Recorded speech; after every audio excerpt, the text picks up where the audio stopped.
ආයුබෝවන් හැමෝටම අද මම හදන්න යන්නේ හැමෝම ආස කරන සාම්ප්‍රදායික පැණිපොල් පෑන්කේක් එකක්. හැබැයි මේක අපි අද හදන්නේ හරිම සුවිශේෂී විදිහකට. කිසිම කෘත්‍රිම පාටක් පාවිච්චි නොකර ලක්ෂණ වර්ණ දෙකකින් හා චොක්ලට්, හකුරු රසමුසු කරලා මේ පෑන්කේක් එක හදාගන්න විදිහ අද අපි බලමු.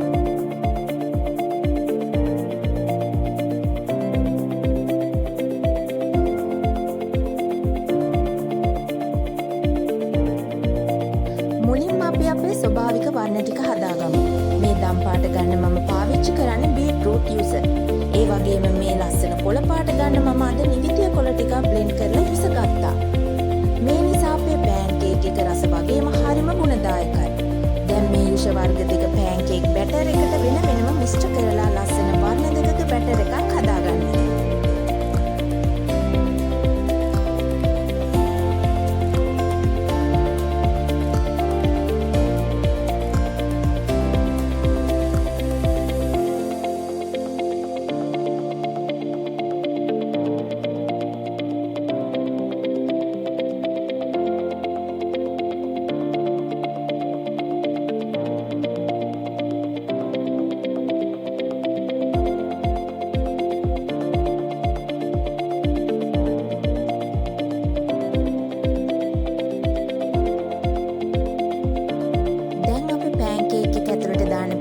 හදාගමු. හකුරු ටිකක් ගෙන ඒ කුඩා කැබලි වලට කපා එයට වතුර ටිකක් හා එනසාල් කරාඹු නැටි පොල් දමා හොඳින් මලවා ගන්න.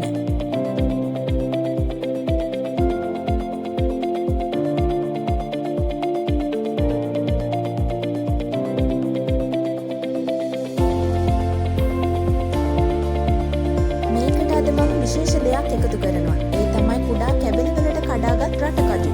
මේ රටකජු නිසා සාම්ප්‍රදායික පැණිපොල් රසයට අලුත්ම විදියක මාරම රසයක් එකතු වෙනවා. දැන් තැටියක් රත් වෙන්න තියලා හදාගත්ත බැටර් එකෙන් තුනි පෑන්කේක් එක බැගින් හදාගන්න.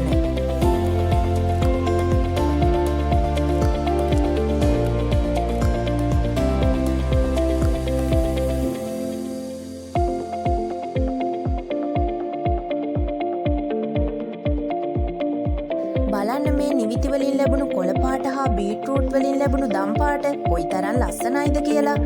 පෑන්කේක් එක හදාගත්තට පස්සේ ඒකට මැදින් චොක්ලට් දමා ඊට උඩින් පැණිපොල් පිරවුම් තියලා මේ විදිහට ලස්සනට රෝල් කරගන්න. අන්තිමට මේවා උඩින් චොක්ලට් සෝස් ටිකක් හා රටකජු ටිකක් ඉස්සලා පිළිගන්වන්න පුළුවන්. දරුවන්ට වගේම හැමෝටම හරිම ආසාවෙන් කන්න පුළුවන් ගුණදායක වගේම රසවත් කෑමක් තමයි මේ. ඔයාලත් අනිවාර්යයෙන්ම නිවසේදී උත්සාහ කරලා බලන්න. වීඩියෝ එකට කැමති නම් ලයික් එකක් දාලා channel එක subscribe කරන්න අමතක කරන්න එපා. නැවතත් අලුත් වීඩියෝ එකකින් හමු වෙමු.